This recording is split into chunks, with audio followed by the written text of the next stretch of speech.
Isso, eu sempre faço o lembrete, né, pessoal, que as aulas estão sendo gravadas e disponibilizadas, né, no YouTube do Centro Espírita. Então, depois é até interessante a gente revisitar, né, essas gravações para fortalecer ainda mais os nossos ensinamentos. Então, vamos dar continuidade. Eu vou colocar aqui também para apresentar.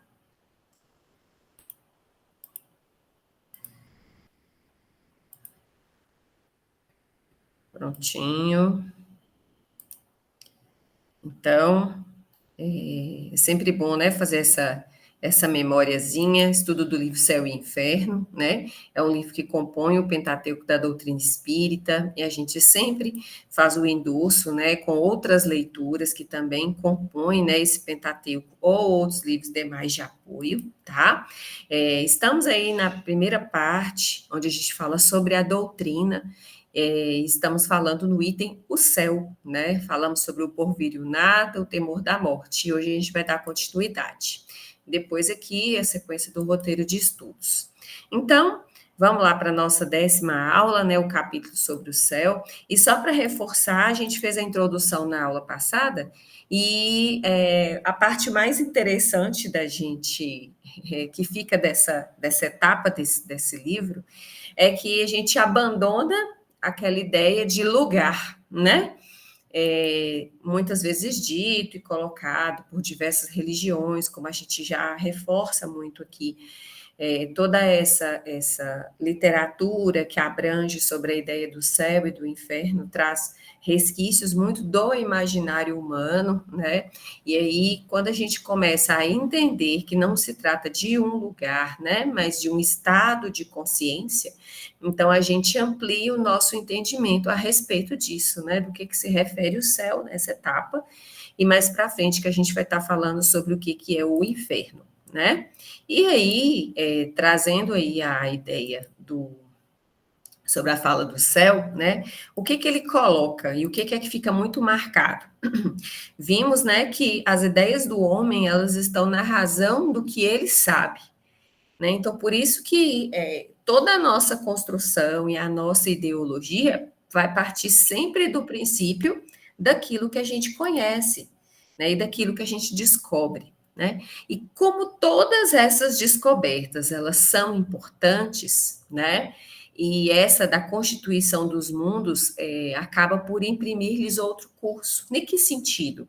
A gente viu, né, que a gente avançou nessa perspectiva de universo, né? Antes era a ideia de que a Terra era o centro do universo, né? Aí a gente pôde observar na semana passada o tanto que a gente é pequeno e minúsculo dentro de toda essa potencialidade, é coisas que a gente não consegue nem imaginar, essa magnitude, né? Então aí a gente vê quão pequenos nós ainda somos em todo esse universo, né? Então, se uma vez descobrimos e temos, né, através dos fatos, das comprovações e da pesquisa, que isso tudo é muito mais amplo, então, naturalmente, né, o nosso imaginário, ele também deveria seguir para outro caminho, né? E sobre a influência desses novos conhecimentos, também as crenças elas foram se modificando, né? O céu foi deslocado e a região estelar, sendo considerada então limitada, né? Não mais lhe poderia servir, né? Então, onde é que estaria esse céu a partir disso, né? Então a gente começa a enxergar que cai por terra aquela ideia dos 7 céus, 11 céus, sei lá quantos céus. Cada uma dessas doutrinas, cada uma dessas crenças admitiam, né, como essa localização. Então, diante dessas questões, todas as religiões emudecem, né? E uma coisa que é importante a gente destacar, que é uma das coisas que a doutrina espírita prega, né? Que ela pode se modificar se um novo advento ou algum conhecimento vier a nível científico, né? Ela admite que isso é verdadeiro e ela sim está pronta a se adaptar a tal, né? Porque contra fatos não tem como a gente argumentar, né? Então, nesse momento, essa lógica em relação às demais religiões, a gente já não consegue mais ter respostas sobre isso, né? E aí é nesse momento que o Espiritismo vem resolvê-las, demonstrando o verdadeiro destino do homem, né? Então, a gente toma por base a natureza deste último, no caso o homem, e os atributos divinos, e a gente chega a uma conclusão, né? Isso quer dizer que, partindo do conhecido, a gente atinge um desconhecido por uma dedução lógica, né? Torna-se tão óbvio e tão lúcido, né? Que aí a gente, pela própria lógica das coisas, a gente acaba por admitir onde é que estaria, então, esse céu, né? Além das falas, né, das observações diretas que o Espiritismo faculta, né? Então, os próprios dizeres, né, as próprias psicografias, né, as demonstrações de outros irmãos que já se encontram em outras esferas, que já passaram por outras experiências, e já se encontram num nível de evolução muito maiores do que o nosso, demonstram essa complexidade desse processo, né? E eu coloquei essa imagenzinha aí da demonstração da evolução, né, que a gente tem esse conhecimento, né, do que a gente foi e a caminhada que a gente tem para poder desenvolver, tem para poder passar, né? A gente, à medida que a gente vai estudando, né, a gente vai analisando esse nosso estado de consciência, vai modificando a maneira como a gente percebe as coisas, né? A gente vai dando valor a outras coisas que antes a gente não valorizava. Às vezes aquilo que é simples se torna o mais importante, às vezes que antes você priorizava, né? Você deixa de dar valor àquilo. Então, todas essas mudanças demonstram esse dinamismo, né?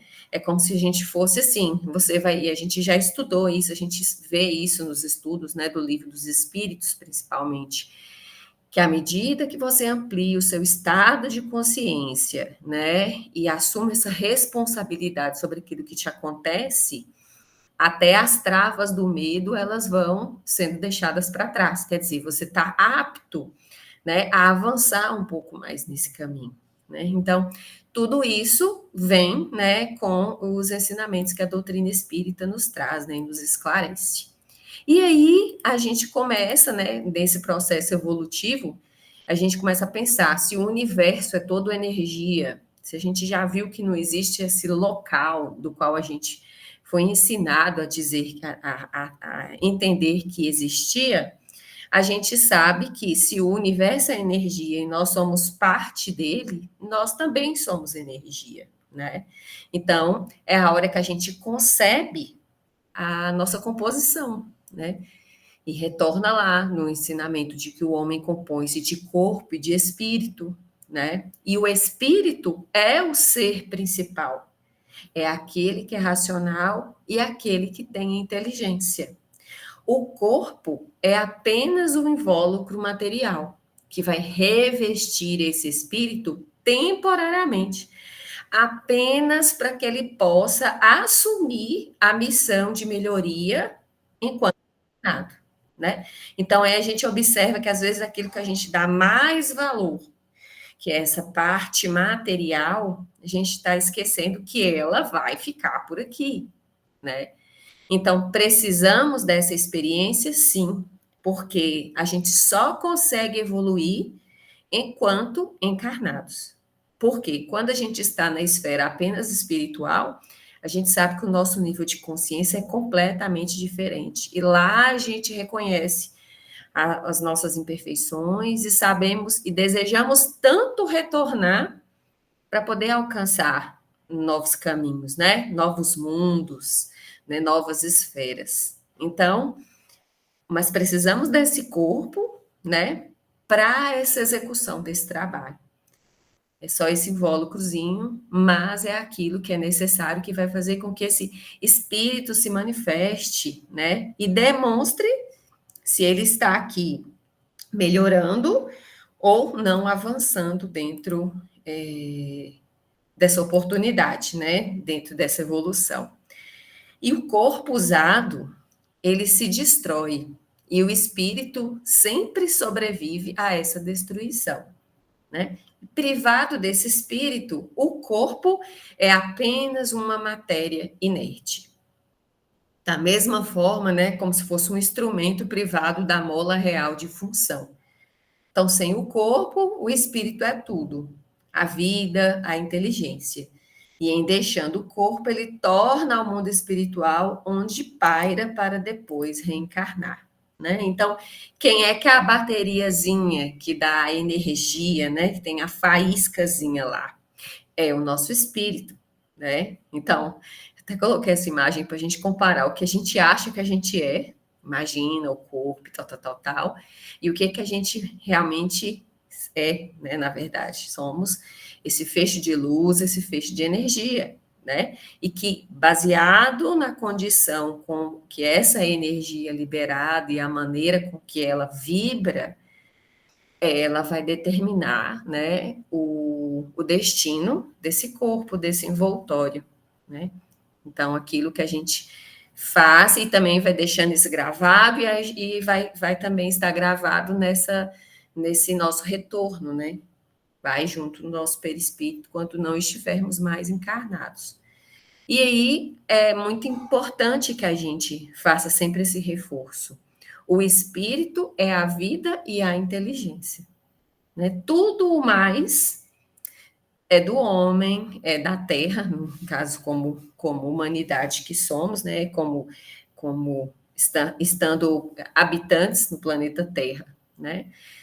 O restante vai ficar. E somente aquilo, né, que demonstra essa nossa evolução, essa nossa inteligência e essa nossa vida, é aquilo que volta para o mundo espiritual, né? E aí, depois, baseado naquilo que a gente estiver levando de bagagem, de acordo com o nosso merecimento, veremos, né, qual que seria a nossa próxima jornada, né, a nossa próxima etapa dentro deste processo. E é interessante, eu coloquei essa imagem, que a gente sempre ainda enxerga, né, como seres humanos passando por uma experiência espiritual, quando o real entendimento é de que somos seres espirituais passando por uma experiência humana. Então, nessa atualidade, estamos como humanos, pertencentes ao planeta Terra, né, e passando por provas e expiações. Ainda vimos, né, na aula passada, que foi colocado, né, que o nosso planeta, se a gente parar para pensar dentro desse universo, é um dos que tem maiores dificuldades para ser habitável, né? E a gente imagina que é como se fosse assim, como nós não temos ideia do restante, aqui é o melhor dos mundos, né? Que é o que temos. Então, é a gente encarar dessa maneira, né? Estamos, neste momento, passando por essa experiência humana, mas somos energia, né? Que somos seres espirituais dentro desse processo, né? Dentro dessa caminhada, ok? E aí existe, portanto, o entendimento desses dois mundos, né? O mundo corporal, composto de espíritos encarnados, como nós neste momento, né? Eu ainda coloquei em exibição dessa imagem aí, com todo o sistema solar, né? Porque ainda dentro da nossa pequenez, do nosso entendimento, a gente ainda encara que existe vida só aqui no planeta Terra, e a gente sabe que não é assim, né? E o mundo espiritual composto de espíritos desencarnados. Agora, o que é importante a gente reforçar? Né? Que os seres desse mundo corporal, né, ainda em virtude, né, da materialidade do seu envoltório, ainda estão muito ligados à Terra ou a qualquer outro globo, né, a qualquer outro planeta, a qualquer outro ente desse universo, né, qualquer lugar desse. E já o mundo espiritual, ele ostenta-se por toda a parte em redor de nós, como no espaço, sem qualquer limite designado. Quer dizer, não tem essa barreira de lugar, né? baseado na frequência, baseado na vibração, né? A gente vai estar aí nesse universo, né? Composto por Deus. Então, é importante que a gente se atenha a isso, né? E fazer as nossas reflexões, né? O tempo inteiro a gente se voltar para dentro de nós mesmos para refletir sobre isso, né? Eu estou trabalhando mais em relação a esse mundo corporal, ou eu estou fazendo também, em paralelo a isso, um trabalho para aquilo que eu vou levar no meu mundo espiritual, né? Não dá para a gente poder separar as duas coisas. A gente, na verdade, precisa das duas coisas, porque se a nossa ideia, né, é de podermos demonstrar nesse mundo corporal aquilo que a gente melhorou, que a gente pretende, né, evoluir, então a gente precisa estar o tempo inteiro sintonizado. Então, toda vez que a gente observa, né, que ou nas nossas atitudes, no nosso comportamento, a gente está distante desses ensinamentos do Cristo, então é sinal que a gente está muito mais impregnado do mundo corporal do que o contrário, né? E a gente precisa de encontrar esse equilíbriozinho aí para conseguir evoluir. Senão a gente estaciona, né, no meio do caminho. E em razão dessa natureza fluídica do seu envoltório, né, a gente está ainda comparando, né, o mundo corporal com o mundo espiritual. Os seres que o compõem em lugar, né, de se locomoverem penosamente sobre o solo, transpõem as distâncias com a rapidez do pensamento. Então, quer dizer, não existe distância, né? Como se a gente imaginasse assim, a ideia mesmo, se a frequência é o pensamento, né? Como se fosse uma máquina de teletransporte.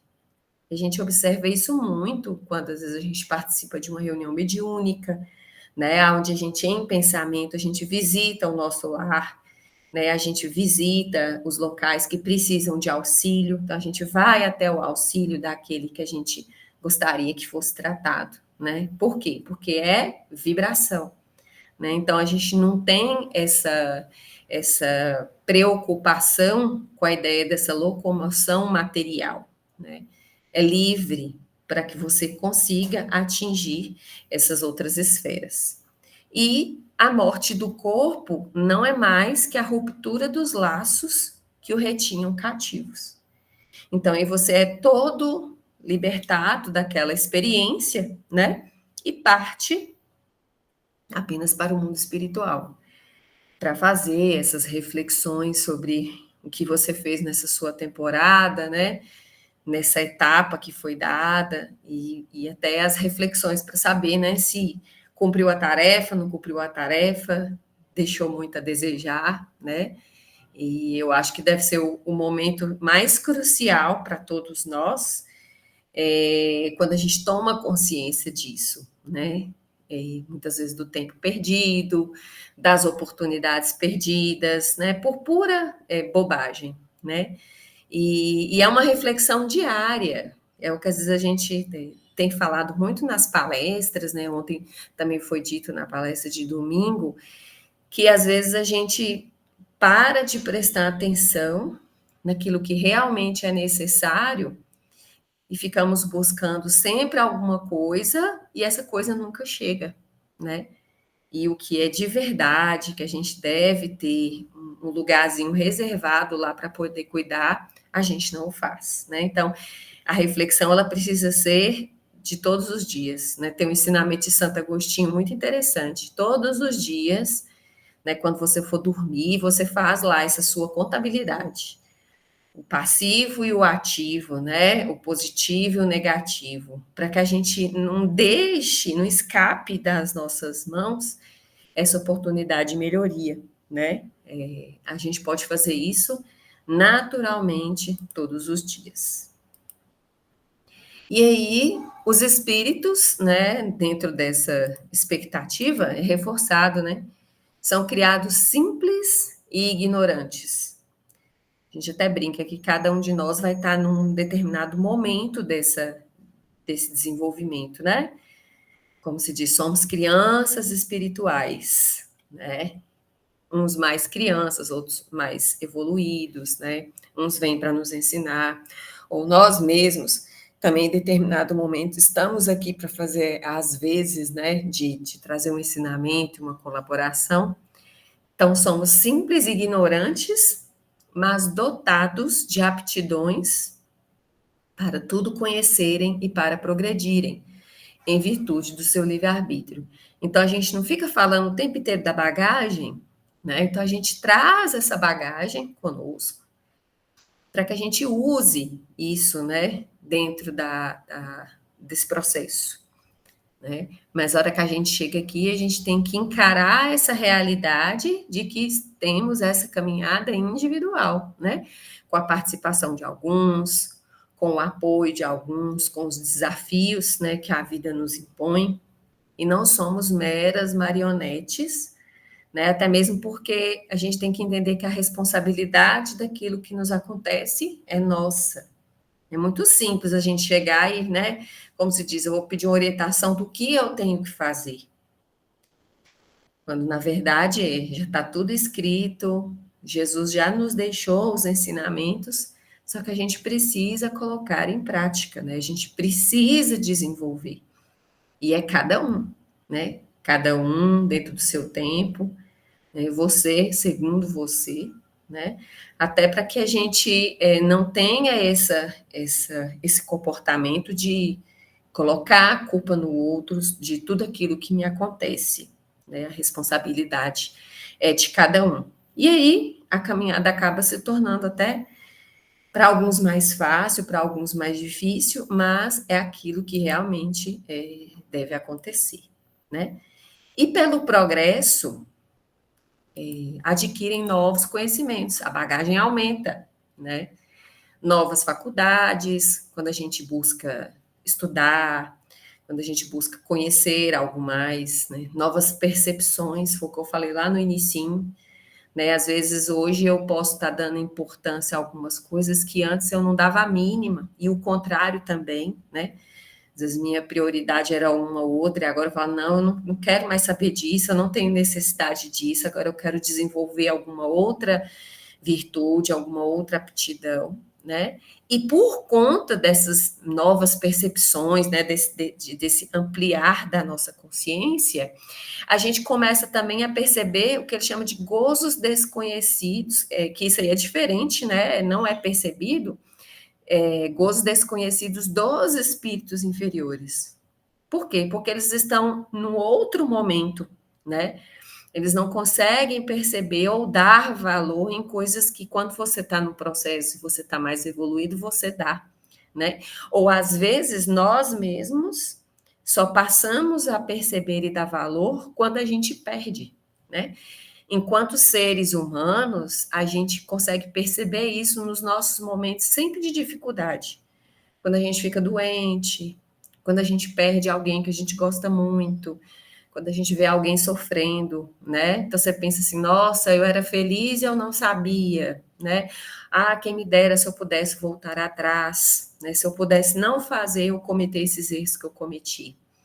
Então é a hora que a gente reconhece e começa a dar valor, né? Num sorriso, né? Numa coisa que hoje você já não tem mais no seu poder, né? Então eles veem, ouvem, sentem e compreendem o que os espíritos atrasados ainda não podem ver, sentir, ouvir ou compreender.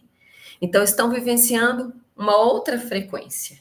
E eu coloquei essa escala espírita, né? Porque às vezes a gente faz um mínimozinho e a gente já se acha, né? As bolachas mais gostosas do pacote, né? Sim, fiz uma coisa certa hoje, haha, agora eu já avancei na escala.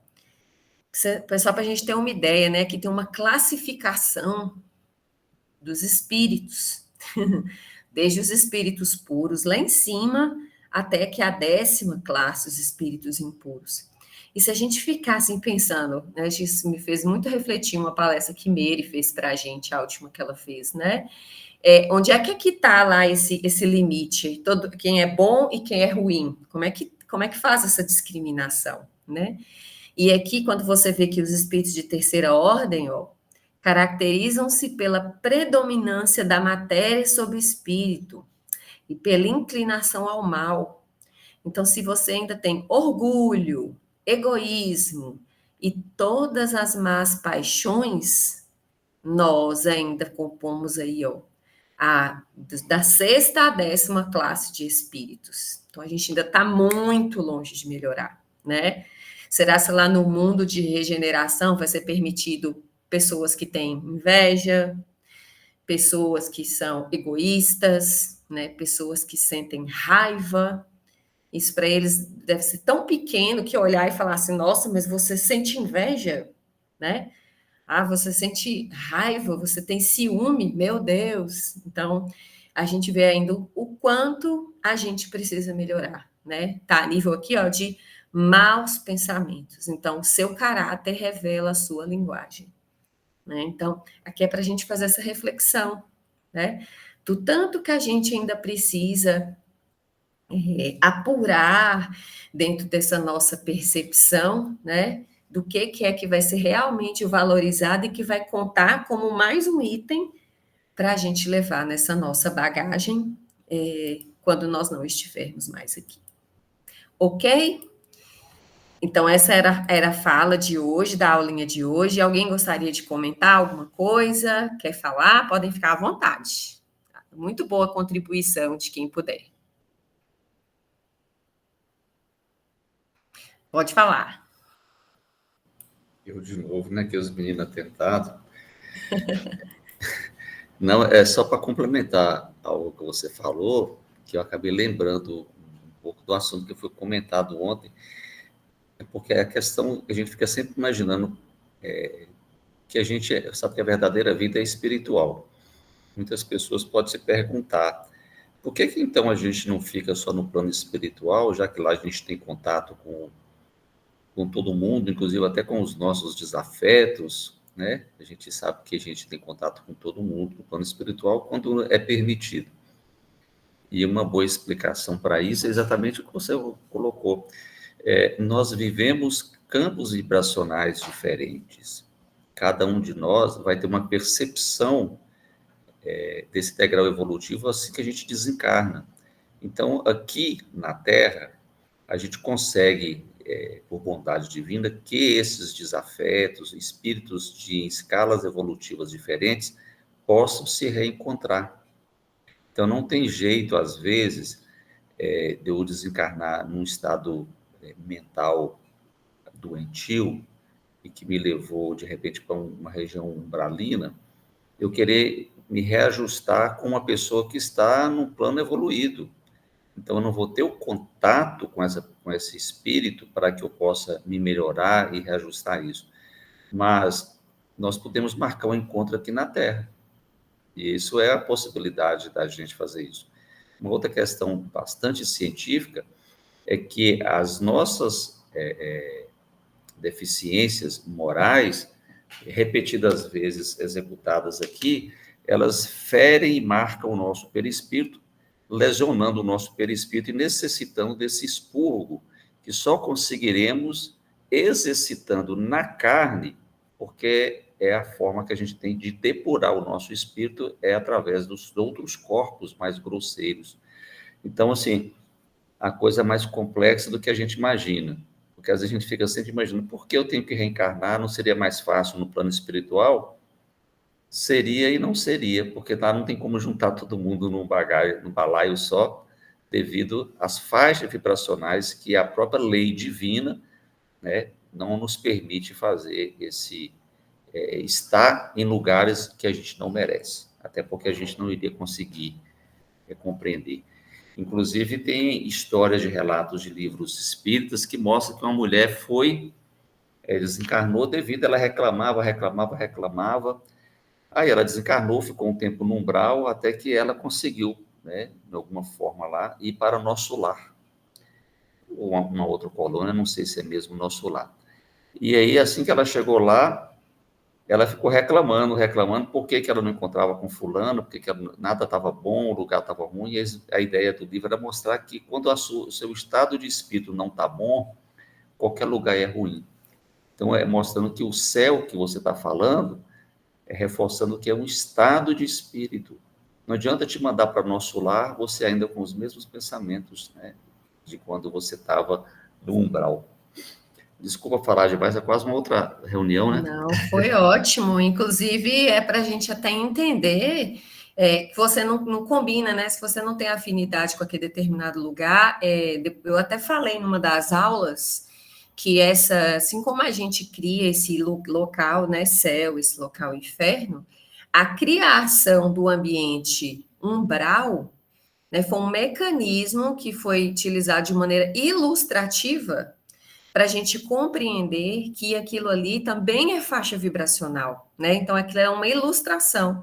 É tanto que, para quem já assistiu os filmes, né, quando é visitado, né, pelos irmãos de luz, chega lá para fazer o resgate, e o irmão está lá não querendo ir, fala assim, a hora que você quiser ir, quando você tomar sua decisão, a gente te tira daqui. Ou seja, quando ele decide não estar mais com aquele tipo de pensamento, ele, logicamente, ele sai daquela faixa, né? Então, aquilo ali tudo é uma ilustração para a gente entender, né, que essas trevas, né, e essa luz só depende daquilo que a gente pensa. Muito bom. Então, vamos encerrar, né? Desculpa aí pelos 5 minutinhos, mas acho que foi válido, né, para a gente incorporar aí na aula de hoje. Eu vou parar de gravar aqui e a gente faz nossa prece.